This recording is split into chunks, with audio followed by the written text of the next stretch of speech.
Hello lovely people, the Nuclear Rabbit here, and I want to inform you that we have arrived at the halfway point of this run. Don't worry though, I will keep writing in a way that you don't need to have seen the previous episodes. Just sit down, relax, turn your brain off and enjoy the memes.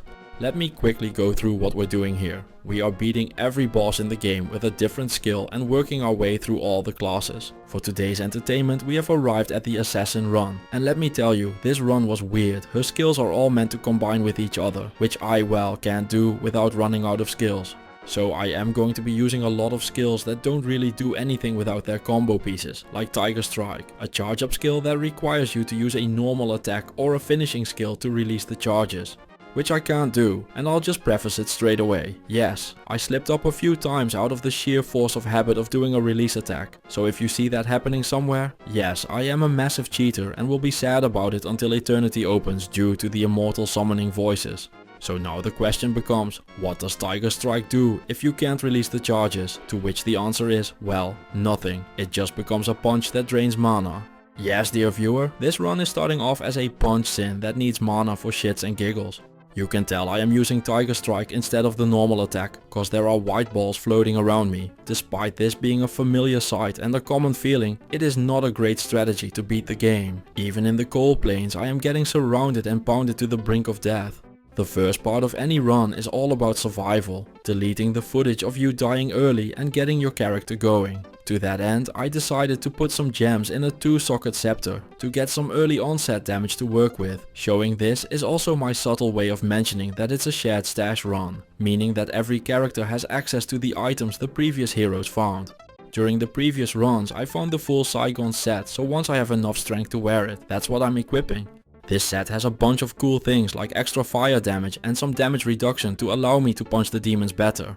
There also is 30% increased attack speed bonus on the gloves, and the extra defense on all of it make it so I don't get hit as much. This makes the fighting much nicer and manageable, which Andariel will tell you all about from her grave.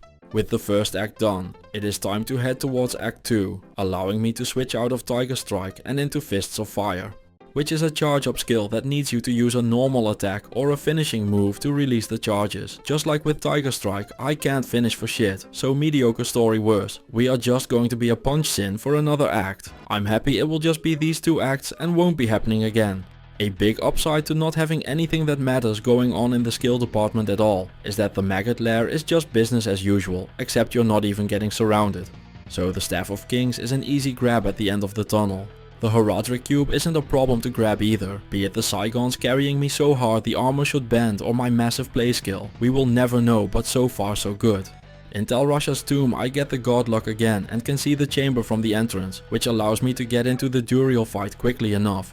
The fight against Duriel is exactly what you'd expect from someone paying mana to punch things. A lot of swinging at him and drinking potions to survive while chipping away at the life total of the giant demon bug.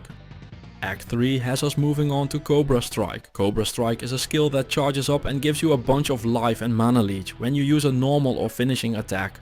I still can't do that. So yes, it's another act as the punch sin. Whoop-de-doo. At least I'm not missing out on damage but just on life and mana leech this time around. Once again, gameplay wise, nothing is changing. I'm still just working my way through the act punching things until they die. So I start working my way through the Act 3 shopping center where I pick up all the items on my list. Recovering the Git bin does kind of show that it's more and more becoming the Saigon set, carrying me with the punching, losing the no momentum at all it used to have. The ring the quest got me wasn't very interesting, but I'm sure people want to see it, so here you go. The sewers are filled with me running away from the dolls that I have seen strangely little of all this run. I don't know what's going on with that, but I wouldn't mind if we keep the trend going. Something that always needs to get done is to make sure we hit level 25 before we get to Act 5 because of an experience penalty that happens if we don't hit that, for those that don't know. To prevent people getting rushed or boosted or what you want to call it, the developers implemented a punishment for fighting too strong monsters. Your experience gain gets nerfed against them, so not only are you fighting stronger monsters at that point, you're also not getting rewarded. The best place in the game to hit level 25 is Act 3 normal. The jungle, but especially the ruined temple, are fantastic places to grind them levels, so I did a few runs to avoid the fine. During this I found a unique ring. It turned out to be a 72 attack rating, 21% magic fine Nagel. With the experience grind done, it's time to file my complaint about the way these skills are panning out with the council. It seems like they agreed with me, because after a few minutes of discussing things with them, I never heard a peep about any of it again. Have you ever punched Mephisto to death while paying mana for no reason? I have. It sucks. Takes forever as well. It's no wonder Mephisto always tells you that you're too late. He is just being nice and making sure you aren't running late. Oh my god, look at that. For Act 4 we get a new skill. This time around we get to use Claws of Thunder, a skill that charges for you and you need to release using a normal or finishing move. At this point I'm just going to assume that I will be fisting the entire game to death one asshole at a time, starting with the tankiest one of them all, Izual. This demon has a ton of health, so I just throw fists at him until he doesn't anymore and I get the 2 skill points as my reward. What also just doesn't exist anymore is my patience. At this point I am so fucking over punching things that I decide to just run through the plains of despair. I can't say no to free stuff though, so I deal with my least favorite armor ore in the only way I know how. Slowly, but surely, but mostly slowly. For my reward I get some gems I can use if need be, and an Ord rune. In the Chaos Sanctuary I have 2 options, clearing out everything like a normal human being or dying and dashing my way through and hoping for the best. As usual I take the smart way through clearing everything and making sure nothing can go wrong. Despite my immaculate gameplay I got surrounded and died. Big shocker. I know, I never thought something could go wrong either. To try and salvage the situation I hire my old friend Shalan. He doesn't get why I'm putting myself through all of this again either. We just cleared everything last video, but as long as he gets paid, he's in. With our hero clearing the way through every single one of the monsters, I was able to recover my body and move things along and deal with all the nonsense in this place in a calm, reasonable and a taking my responsibility kind of way. During the Diablo fight I am going to do the age-old tradition of asking you to check if you are subscribed. If you think you are, please still check every single time I do this bit. It just ends up with a bunch of people posting about how they thought they were subscribed. I'm not gonna rag on about all the other stuff though. I just wanted to talk enough to show that the Diablo fight was just a close combat brawl until one of us fell down. He dropped a unique crown. This is the Undead crown, a helm that has life leech and damage, great for a mercenary. There is also a bunch of necromancer stuff on there, but we are mostly going to ignore that. Act 5 has us moving to the next skill, Blades of Ice, yet another skill developed to make Assassin players feel superior, cause they can play very technical. I however am very smooth brained, so I'm just going to continue on being a punching machine. This time around it at least feels like a party thanks to all the blue balls hovering around me all the time begging for a release. I couldn't help myself and gave in once during the Shank fight. My deepest sincere apologies for my mistake. It will probably happen again. After the bloody foothills come the frigid highlands, our go-to place to grind experience thanks to Eldritch being right next to the waypoint. You can easily go up to level 35 here. I however can't wait to be done with fucking punching things to death, so I do the bare minimum and work my way up to level 29. Getting a bit up there in levels allows me to hire a better mercenary in Emilio. He is better because he is higher level and I can give him the most passed around insight on the planet.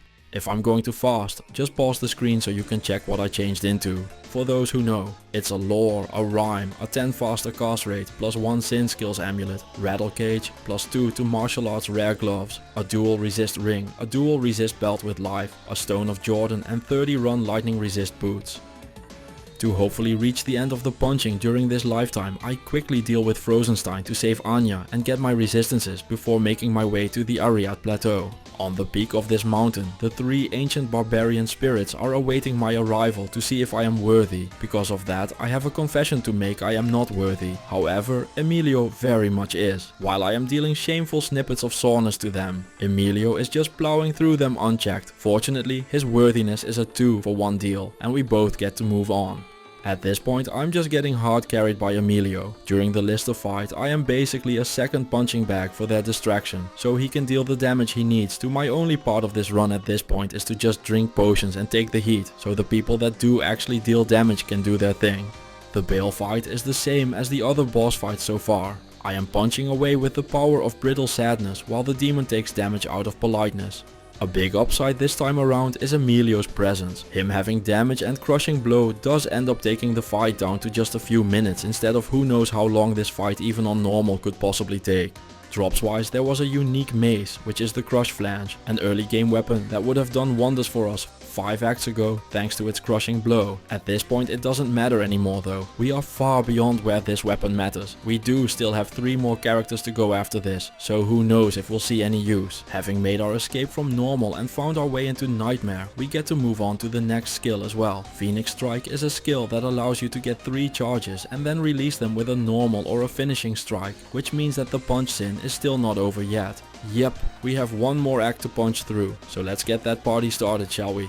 Beating up people smaller than you is easy enough, so Rakanishu isn't much of a problem. I don't like fighting bigger guys though, so I run away from Treehead Woodfist and his companions. I figured that if I was running away from bigger things, I might go and grab a bigger weapon. So weapon wise I decided to switch to a Bone Snap. This big maul is just a big damage stick with some resists on it.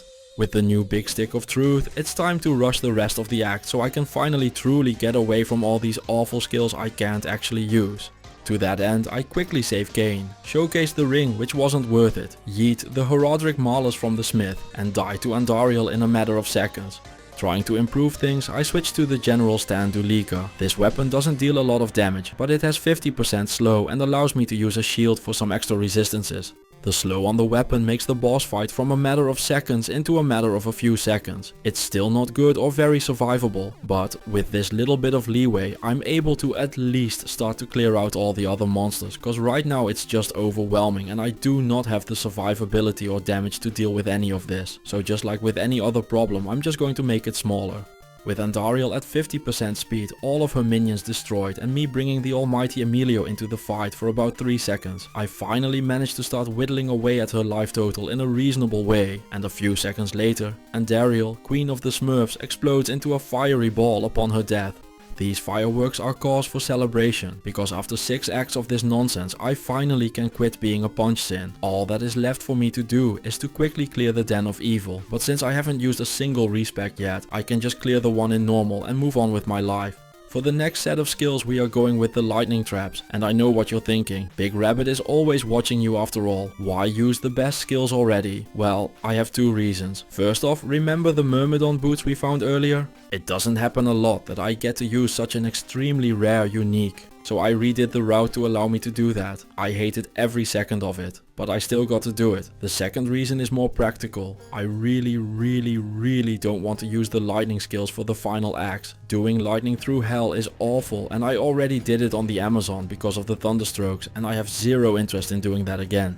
To start off, I'm going Charge Bolt Sentry in Act 2. It doesn't really matter which of these skills I use where. All of them are decent to extremely good and compared to the 6 acts of punching I've just done. And that is why at the start of this run I said this run was weird. It started off hard with the punch sin for 6 acts. The rest of Nightmare is going to be laughably easy, but in hell shit is going to hit the fan all over again. The weirdest difficulty curve I have ever seen on a run. Before any shit can hit any fan, though, I do have to actually get through Nightmare.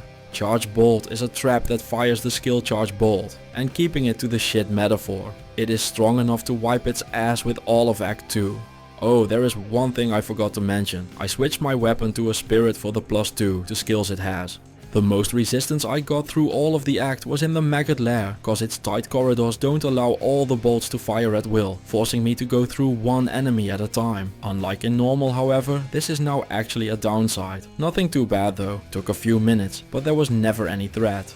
Fangskin was on top of the plateau and he can't walk down the stairs, so I just bullied him by throwing traps that he can't fight back against until he was no longer a problem. At this point I remembered I had a smoke armor laying around, so I switched out into that for the 50 resist all it offers. Only to switch it out with a hustle a few seconds later because safety is for nerds and speed is where it's at. Hustle has a ton of faster run walk and increased attack speed. If you've never played a trap sim before, setting traps works with increased attack speed and not with faster cast rate like you would actually think it would. Don't worry, it surprised me too at first, it's just weird. In the meanwhile, on the screen you see the combined power of Burst of Speed and Hustle coming together in the Duriel fight. All I need to do here is run around him until his life total hits 0, and that's all for him. For Act 3 I chose to go with Lightning Sentry, mostly out of spite for all the times I had to use it to get through Hell Act 3, where everything is lightning immune and awful, but I can keep this part extremely short. This is the best trap in the game, you deal thousands of damage, and I've cleared this act practically gearless on hardcore many times over, so you can imagine what happens when I go in with a pretty decked out character. Yeah, I obliterated this act, and its boss no questions asked. probably the easiest skill and act out of all of them in this run. Which is very fitting, because ladies and gentlemen, we are now officially over the halfway point. We are 3.5 out of 7 characters into this. After doing this with a couple of characters, I more and more realize that you want to plan things out in a way where you end up with the worst of your skills in Act 4 due to its length. And while I have asked every partner I've ever had to tell me that size doesn't matter, being smaller does make things easier. So for Act 4 I decided to go with Shockweb. What this skill does is throw a few firecrackers on the ground and then they spark around. Just like in real life, all you need to do is keep them out of your eyes and you'll be fine. Izual doesn't seem to be smart enough to step away from the shockweb, and even 1,000 little hits start to become a big chunk of health after a while. So down go my 2 skill points. After making the armorer very armless, as in harmless, I pick up my Hellforge reward and head towards the Chaos Sanctuary. Which honestly was easy as shit. So I'm just going to show you how I electrocuted a bunch of stuff and then jumped to the Diablo fight in 3, 2, 1. And this fight was exactly as epic as you thought it would be. The entire thing was just me standing next to Daddy Dizzle until he done and dropped us some loot. The unique cuirass is Duriel's Shell, one of the best uniques in the game for solo self-found runs thanks to its massive resistances, life and the way too rare cannot be frozen. With Shockwave used, we are out of lightning traps to work with, so after a quick visit to Corpse Fire, in Nightmare this time, it was time to go and respec once again. This time around it's Fire Traps o'clock. I personally love playing Fire Trap Sins. They are my second favorite Assassin build to play. What's my favorite you ask? Well, you'll see. It's getting played in this video, just not yet. A Fire Trap Sin goes into Wake of Inferno, Fire Blast and Wake of Fire. And that's kind of all there is to it for this one, but that's okay, it's plenty. Because I am going to be spending a lot of time grinding for levels in Act 5 and the terror zones, I decided to go with the best of the bunch first in Wake of Fire. These traps make V-shaped fire attacks go towards your enemies. This in turn burns them and hurts them a lot. This skill is amazing and I love using it. At first it was a bit hard to get some traction going in the Shank fight cause I had to work my way up the stairs, but once I was up there it was a matter of seconds before Shank was gone with the wind. With all the levels gained during making my way through Nightmare, I was now able to wear my Spirit Shield to pair with my Spirit Sword. The shield is like the sword, it has +2 to skills, faster hit recovery and even gets a bunch of resistances thanks to being a shield. In the Frozen Tundra, unique chain gloves fall to the floor. These are chance guards and we rolled the maximum of 40% magic find on them. I'm completely clowning on the game anyway, so I decided to just wear them. Wake of Fire ends up making very short work of the Ancients. The skill is just very good. We are almost through the easy part of the run though, don't worry. The Throne of Destruction does try its absolute best at stopping me, nailing me with dolls and souls, but the power of the fire and the flames just carries on straight through to the Bale fight. Let's be real, Bale never stood a chance against the Wake of Fire, so after a bit of him standing in the fire, the demon goes down and Nightmare is cleared. Before starting Hell, I get into the terror zones to get some extra levels. In there I started to run hot as well with the uniques dropping like candy. Not really anything I could use, but it's always nice to see the golden letters drop to the sand. Together with the Ginther's Rift, I found the first skiller of the run as well. A +1 to Mastery's Grand Charm. Not quite the skiller you want to find, but I do like finding skillers no matter what tree. With the level grind done, it is time to get into Hell. I decided to use Wake of Inferno for Act 1. Which is a trap that fires the Inferno skill. But looking back at it, I think I made a mistake here and going for Fire Blast would have been better because of the control it gives me. Wake of Inferno just fires at will at whatever comes close, which immediately turns into a problem in the Den of Evil due to all the Fallens there. If I had Fire Blast, I could have had my damage be ignored by the Shamans instead of the Fallens. I end up using town portals to make Hassin attack the Shamans, and since they can't revive themselves, that means he can get to work on the Fallens. Not a great strat, not a good strat, but it gets the job done. Like I said, the rest of the act is just filled with fire immunes, so all I can do is just play the evasion game through every area of it while hoping I am good enough at dodging. Kain got saved though, no worries, there is always time to do that. As for the reward, it is decent enough but not compared to the myriad of rings I've gathered throughout this run. I don't really know what I would want to tell you throughout the rest of the act. I dodge some things and not take hits a bunch while making my way through. Do I do a running montage here? Do I make a funny joke? I don't know. Making videos is art after all, so it needs to fit properly and not destroy the pacing. Gotta make sure everything all works and flows together in a neat little story and... Hey, would you look at that? We are at the Catacombs level 4 for the Andariel fight, and no one noticed me stalling, so I could show how I ran through a bunch of stuff without knowing what to talk about while I did it. Perfect. The Andy fight was a huge mess. Just like in the rest of the act, everything here is fire immune, which is what made me realize I probably should have gone Fire Blast here. I would have been able to just go up to Big Lady A and just blast away at her. Instead, what ended up happening was that I, and only I, without the help of anyone of course, needed to clear out almost the entire floor before I could make Andariel walk into the Inferno.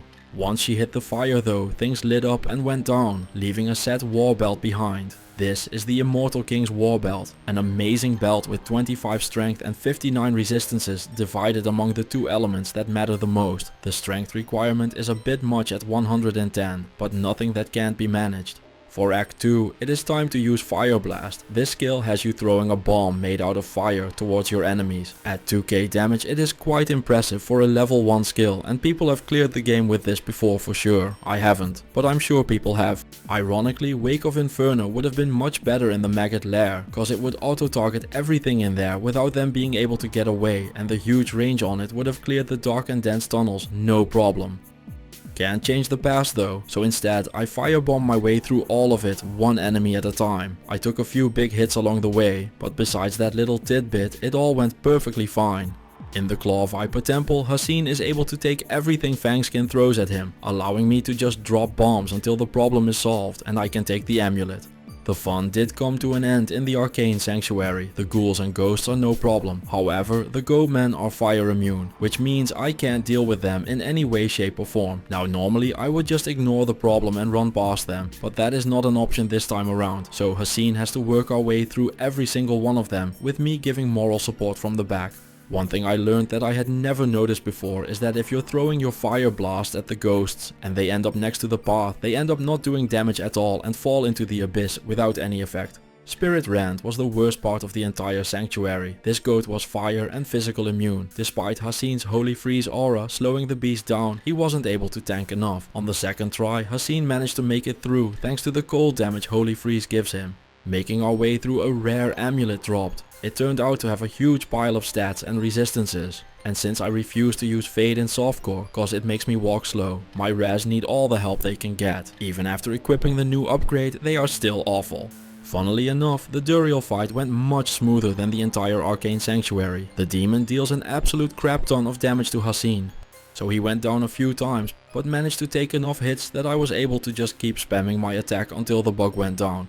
With 3 more acts to go and the fire skills all tapped out, it is time to go and change into the final build of the run. For our final form we are getting a casual 213 strength and a bunch of dexterity, leaving little room for vitality. I'm just casually mentioning that last part, don't worry about it. Skill wise we only have a few things left, and while I saw the comments about mind blasting through an act, I'd rather not. Instead I am going to be playing my favorite assassin build. For this build we are going into the physical attacking traps called Blade Sentinel and Blade Fury. I'm also dipping a bit into Dragon Talon cause I want to use the unique Myrmidon Greaves I had laying around. Don't worry if you don't know what those skills are, I'm guessing most people don't. I'll explain each of them as we go along. Gear wise we are fully switched into a melee setup. For our weapon we have the Jade Talon. This unique wrist sword has plus skills that we won't use. Faster hit recovery we won't care about. Damage we are ignoring for the most part, and mana leech that is irrelevant. What we are using it for though is the 44 resist to all on a weapon which is just bonkers enough to be worth it. Helm wise I wanted more stats and resistances. I'm not using the teleport charges though, those would make the challenge way too easy. We keep the same amulet to help with our gear requirements and resistances more. The spirit shield is also staying because there is nothing that is even close to this in our shared stash anywhere. For my armor I'm going with a treachery. It has +2 to skills, 45% increased attack speed and some cold resist. The Myrmidon Greaves I hinted at earlier are the Shadow Dancers. These are extremely rare boots. Think Windforce or Grandfather levels of rare, so I'm taking my chance to use them. The best part about these Shadow Dancers are the 83 to 149 kick damage. It sounds extremely low, but that is some of the highest available damage on boots in the entire game. For ring number 1 I went with Life Leech, attack rating and resist all. Belt wise it's the Immortal King belt I talked about earlier to help out with all the stats I need. Ring number 2 is a Fire Lightning Dual resist ring. Glove wise I'm going with Venom Grips for their poison damage, Life Leech, Crushing Blow and Poison resist. These are just all round solid gloves. For Act 3 I decided to go with Blade Sentinel. This skill throws a Beyblade around the area, damaging anything getting hit by it. The reason I mentioned our damage mostly not mattering is cause this is dealing only 75% of it anyway. At 118 to 123 the damage looks horrible, and while I won't be winning any prizes for clearing speed, things aren't too bad at all. In the Spider Forest I'm happy to pick up the Jade figurine, cause with my low life total, the 20 extra life is very welcome. Act 3 doesn't require you to do anything in any specific order as long as you finish with Mephisto, so I quickly make my way through the forest before working my way back for the Git Bin and the rare ring it gives as a reward. This time around it's totally worth it. This ring has attack rating, strength, dex, mana and 10 resist all, a surefire winner on all fronts that I'm equipping right away. The Flayer dungeon is filled to the brim with dolls. It's a good thing I have Assasin as a tank and they are funneled due to the small hallways of the dungeon, allowing me to just deal with them by just throwing the sentinels and letting them do their thing. On level 3 I tried to be cheeky, but I ain't clapping anything cause apparently you can throw blade sentinels through bars. That is understandable at least. What I don't get is that in the sewers you can throw your sentinels over the water. Are you kidding me, game? I call bullshit on that. I can't hit the snakes in the water in Travancore either. I love this skill, but all of that is just a bunch of nonsense. The council members themselves aren't fish and are not walking on water anytime soon, so a few throws later the flail is in my possession. For what I believe is the first time in all of these, the Durance of Hate is filled to the brim with dolls. Just like in the Flayer dungeon, Assasin is just strong enough to tank them this time around, so as long as I don't go and try and lick them, I'm not in any trouble. The Mephisto fight required me to drink a ton of full rejuvenation potions while standing still. I could just dodge him, but I didn't feel like it, which I think says plenty about just how hard this fight was. With that, we head into Act 4, where we are going to be using a finishing move for the first time all run. So what the developers wanted you to do is have one of those charge skills that we used as punching skills on one attack and then use something like Dragon Talon to release the charge.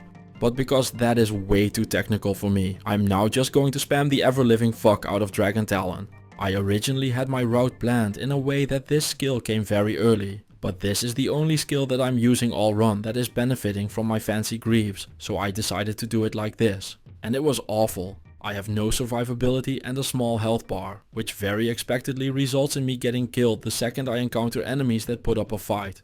This small little reminder of just how disappointing Dragon Talon is, which is totally its own fault and not mine for expecting my level 1 skill to clear the game with 10 skill points in it.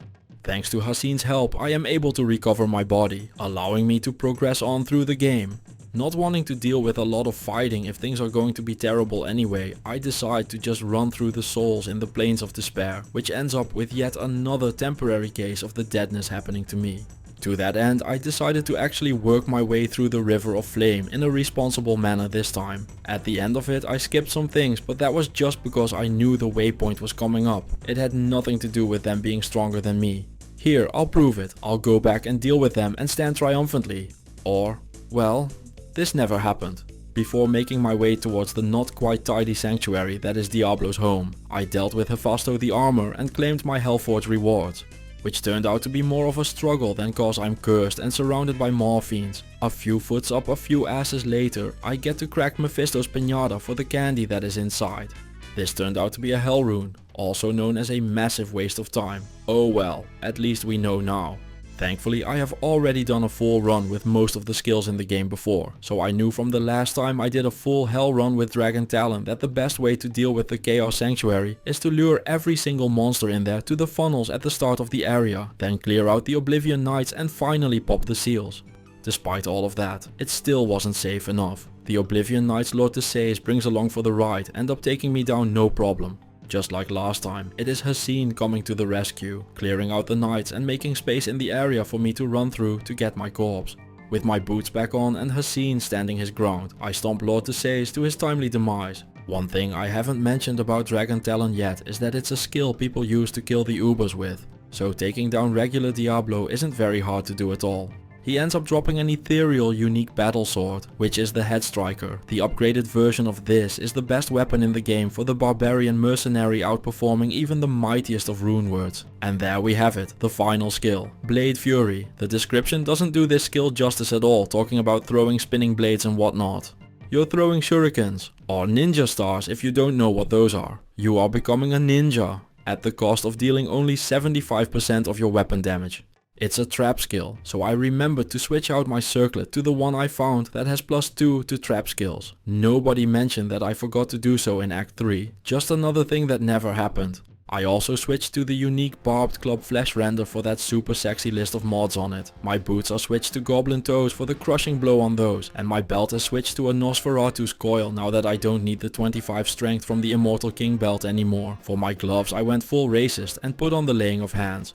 This skill is strange. You have a wind up before you actually start throwing your shurikens, but once they are going, they really start going. This skill doesn't look like that much, but clears out things with some serious speed. If you've never played this build, I'd honestly say, just give it a go. It's not the strongest thing on the planet, but as you can tell, it's definitely good enough to clear the game with. One thing I'm always thinking about in the final act of the game is what character I am going to be playing next, which means this is perfect timing for that unique champion sword that just dropped, because now I know next up will be the barbarian, and he is going to wield the most old school stylish weapons. My barbarian is going to be wearing a Doombringer.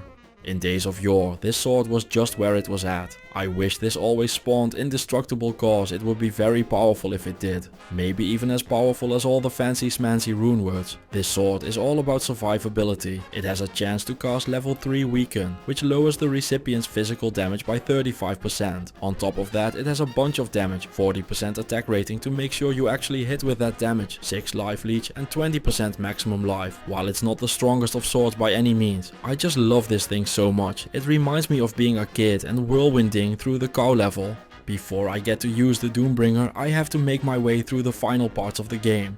The crystalline passage tries to put a damper on this by making everything in here spawn physical immune. Now normally I would just let Assasin work his way through this by making him use the cold damage on his holy freeze aura. However, hell will freeze over, thaw and then freeze over again before any mercenary is making their way through this. Instead, I go for the old faithful dodge and weave. At first I do quite alright and get to explore quite a bit of the map. I never found the exit though, and in the end the massive waves of physical immunes finally caught up with me, and I taste the bittersweet taste of defeat once more. I'm not even going to try to get that corpse, so I rejoin the game and find myself in the Ancient's Way. Up here we get attacked by angry bulls on parade again. I could swear I heard Assasin say he's got this. So I ran on throughout the cold caves, barely making it through with my life at times, but I was able to leave most of the fanbase that had gathered here behind me and made my way towards the Ariat Plateau. The Ancients fight wasn't a big struggle. At this point, both Assasin and I have a ton of gear and damage to work with, so after just a minute of throwing shurikens, each of the Ancients went down, and it is time for the final push. Which honestly wasn't too bad at all. The Throne of Destruction throws the usual crap at me with trying to kill me right at the door, but I've just gotten it so ingrained into my muscle memory to never stop walking at the entrance of the throne because of exactly this, that the trick just doesn't work anymore. With us being well beyond the hard part and our gear being decked out something fierce, the Bale waves were no problem, all of them disappearing in a matter of seconds. The climax wasn't much harder.